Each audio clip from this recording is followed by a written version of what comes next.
మానూరు మండల అధ్యక్షుని సర్పంచ్ ఫోరం. అయితే మొన్న కూడా ప్రెస్ మీట్ పెట్టి మాట్లాడినాం.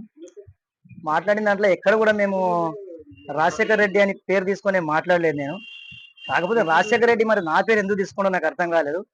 ఆయన నాకు ఫోన్ చేసిండు, నేను భూపాలరెడ్డి తిట్టిన మాట వాస్తవం. ఎందుకు తిట్టినా అంటే షెడ్లు పోయినాయి అని చెప్పి ధర్నా కూర్చున్నాడు, వాళ్ళే వేయించారు, వాళ్ళే ఓట్టుకున్నారు అని చెప్పి మళ్ళా వచ్చి కూర్చొని అట్లా ధర్నా చేయడం పద్ధతి కాదు, సిగ్గు లేదు అని కూడా చెప్పినా, చెప్పలేదు అనుకొచ్చినా. ఇప్పుడు కూడా చెప్తున్నా, సిగ్గు లేకుండానే ఆడికి వచ్చి ధర్నా చేసిన భూపాల్ రెడ్డి అని కూడా ఆ రోజు కూడా అన్నా, ఈ రోజు కూడా అంటున్నా. కానీ రాజశేఖర రెడ్డి నాకు ఫోన్ చేసి, తమ్మి నాకు నువ్వు సోదరు లాంటి నువ్వు అట్లా అంత పెద్ద మాట్లాడొద్దు, వాళ్ళకు తిట్టొద్దు, మనం ఫ్రెండ్లీగా ఉండాలి, ఎందుకు తిట్టినవు అంటే నేను అనుకున్నా సరే కరెక్టే చెప్పిండేమో, నా గురించి చెప్పిండేమో అని అనుకున్నా. కానీ మళ్ళీ పొద్దున ప్రెస్ మీట్ పెట్టి నా గురించి తీయడం నువ్వు ఎంత కరెక్ట్ రాజశేఖర రెడ్డి? భూపాల్ రెడ్డి తిట్టొద్దని ఏదన్నా రాజ్యాంగంలో రాసింది ఉందా? మేము తిట్టొద్దనేది ఏమన్నా బాండ్ పేపర్ రాసి ఇచ్చినామా మేము గెలిచినప్పుడు? ఏమన్నా నువ్వు భూపాల్ రెడ్డి నేను తిట్టినప్పుడు నువ్వెందుకు నాకు తిట్టాలి? వ్యక్తిగతంగా పేరు తీసుకొని ఎందుకు తిట్టినావు? నా స్థాయి కాదంటావు. నా స్థాయి ఎందుకు కాదు? నేనేమన్నా నా స్థాయి తక్కువ నీ ఇంటికి ఏమైనా అడుక్కోనికి వచ్చిందా, ఏమైనా తక్కువడ్డదని వచ్చిందా? నా స్థాయి ఎందుకోసం కాదు చెప్పాలి.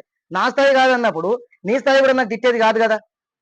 నువ్వు ఆప్టాల్ ఒక ఎంపీటీసీ ఉన్నావు, 3 రోజులకు 2 రోజులకు ఎంపీటీసీ ఉన్నావు. నాకు ఈ రోజు కాంగ్రెస్ పార్టీ నియమించింది ఏంటంటే మనూరు మండల ఫోరం అధ్యక్షుని మీద నియమించింది. నేను బరాబరి మాట్లాడతా, ఎమ్మెల్యే మీద మాట్లాడతా, మాజీ ఎమ్మెల్యే మీద మాట్లాడతా, నీ మీద మాట్లాడతా, ఇంకొకరి మీద మండల ఏడుందో మాట్లాడతా. ఆ హక్కు నాకు ఉన్నది, నీకు లేకుండా. నువ్వు చిన్న లీడరు నాకంటే, ఎన్న చిన్నగా అంటే నువ్వు హోదాలో చిన్నగా నాకంటే, ఎందుకంటే ఓన్లీ ఎంపీటీసీ చేసినావు.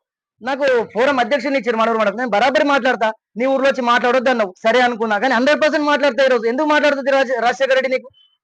నా గురించి అంటావు, దోసపల్లి నీకు ఏం జరుగుతుందో తెలియదు అంటావు. ఏం జరుగుతుందో నీ ఊళ్ళో ఏం జరుగుతుందో చూసుకో ఒకసారి. ఒక 15 రోజులు లేదు, ఒక నెల లోపల నీ మీద ఎన్ని పుకార్లు వస్తాయి, ఏమేమంటున్నానంటే నీ ముంగట అనకొచ్చారు.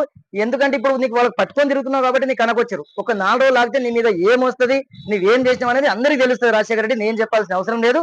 నువ్వు వ్యక్తిగతంగా తిట్టినావు కాబట్టి ఈ రోజు నేను మళ్ళీ నీ మీద మాట్లాడాల్సి వచ్చింది. నా ఊరు గురించి అన్నావు నువ్వు.